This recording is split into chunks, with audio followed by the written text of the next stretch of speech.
Fanantenana tialanao an-tsainy raha mbola misy gony azavana.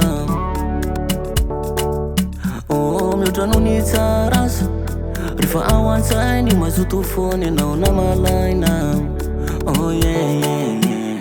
Miazina mbola zafy raha anao mbola isafy adelo koa ny amtso hita mihitsy ny any vakivy.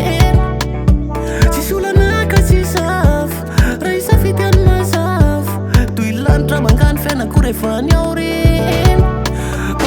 Manantena fa mbola ifaly le ezaka efa natao tsy kiviana malahelo aza ndraindray rehefa hitanao. Manantena fa mbola ifaly le ezaka efa natao tsy kiviana malahelo aza ndraindray rehefa hitanao. Avelatro ny saiko te tsy ho kivya hiatrika zay mety mbola ho avy inoko fa efa tsara safidy satria ny lalako rehetra efa mazavy. Manantena foana fa ho tonga ny ambony raha tsy tiany ambolo lasako aza ny foana. Manantena fa mbola ifaly le ezaka efa natao tsy kiviana malahelo aza ndraindray rehefa hitanao.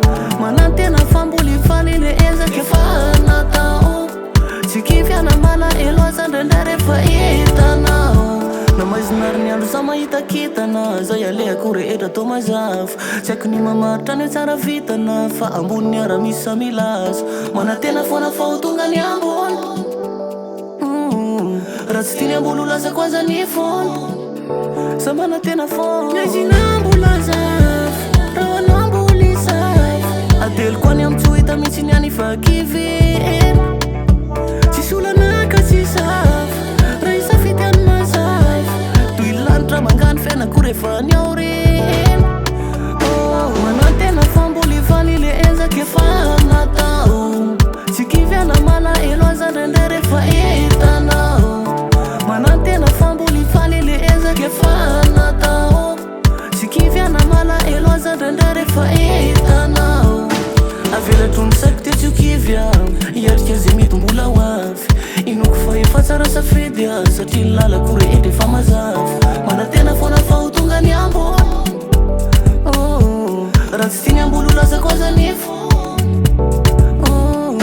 Manantena fa mbola ifaly le ezaka efa natao tsy kiviana malahelo aza ndraindray rehefa hitanao. Manantena fa mbola ifaly le ezaka efa natao tsy kiviana malahelo aza ndraindray rehefa hitanao. Namazinary ny andro sa mahitakitana zay alehako rehetra to mazavy tsy haiko ny mamaritra ny tsara vitana fa ambony ny ara misy samilaza. Manantena foana fa ho tonga ny ambony